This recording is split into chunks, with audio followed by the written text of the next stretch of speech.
मी निरंजन सरदेसाई. मी सध्या कारवार मतदारसंघातून महाराष्ट्र एकीकरण समितीचा लोकसभेचा उमेदवार म्हणून इलेक्शन लढवत आहे. गेल्या 67 वर्षापासून कर्नाटकामध्ये सीमा भागामध्ये महाराष्ट्र एकीकरण समिती ही इलेक्शन्स आणि सीमा भागामध्ये मराठी भाषिकांसाठी लढत आहे.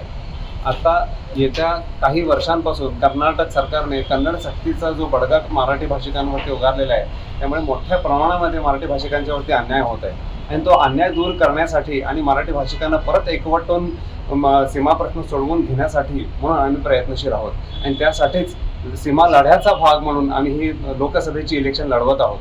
गेल्या विधानसभेमध्ये महाराष्ट्र एकीकरण समितीला यश आले नसले तरी मराठी भाषिक जागरूक आहेत. सीमा भागामध्ये मराठी भाषिकांना महाराष्ट्रात यायचं आहे आणि त्यासाठी आम्ही महाराष्ट्रातील सर्व नेते मंडळींना आवाहन करू इच्छितो की त्यांनी सीमा भागाच्या पाठीशी राहून मराठी भाषिकांना हात देऊन परत महाराष्ट्रात घेण्यासाठी आम्हाला सहकार्य केलं पाहिजे.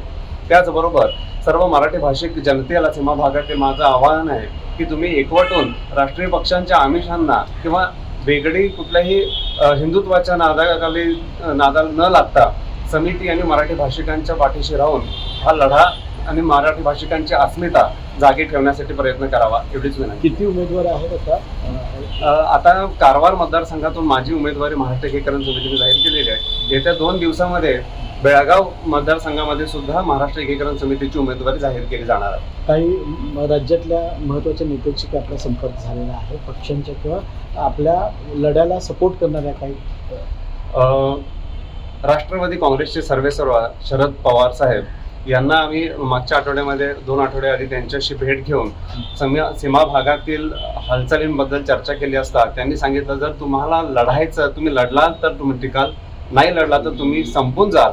त्यासाठी राष्ट्रवादी काँग्रेस, शिवसेना यांचा मराठी भाषिकांना सीमा भागातील पाठिंबा असून त्यांनी जाहीर पाठिंबा दिलेला आहे आणि 2 आठवडे आधीच त्यांची आणि आमची भेट झाली. आत्ताचं वातावरण काय वाटतं इकडं एकीकरण समितीचं? सध्याचा अत्याचार बघता, कन्नड सक्तीचे आता त्यांनी बिल पास केलं विधानसभेमध्ये, ते बघता सर्व मराठी भाषिकांच्या मनामध्ये कमालची तीव्रता किंवा चीड आहे कन्नड भाषिक आणि कन्नड राज्यकर्त्यांच्या विरोधात.